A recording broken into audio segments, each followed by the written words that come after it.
গত শনিবার ও রবিবার মানবাজার ২ নম্বর ব্লকের দিঘি অঞ্চলের চৌরঙ্গি মোড় সংলগ্ন ফুটবল মাঠে 2 দিবসীয় ফুটবল খেলা অনুষ্ঠিত হলো। শহীদ হলধর মাহাতোর 14তম শহীদ দিবস উপলক্ষে দিঘি অঞ্চল তৃণমূল যুব কংগ্রেসের উদ্যোগে ফুটবল খেলাটি অনুষ্ঠিত হয়। খেলাটি চলে 2 দিন ধরে। খেলাতে মোট 16টি দল অংশগ্রহণ করে। ফাইনালে জয়ী দলকে একটি শিল ও নগদ 2500 টাকা ও পরাজিত দলকে 2000 টাকা ও একটি শিল দিয়ে পুরস্কৃত করা হয়। এছাড়াও সেমিফাইনালে পরাজিত 2 দলকে একটি করে শিল ও নগদ 1000 করে টাকা দিয়ে পুরস্কৃত করা হয়।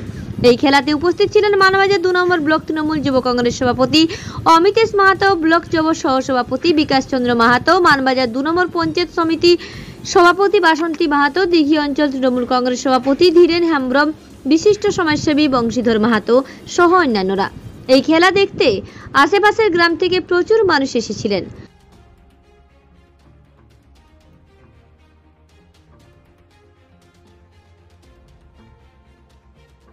বড় থেকে দিব্যেন্দু মাহাতো রিপোর্ট, রূপসী বাংলা মিডিয়া।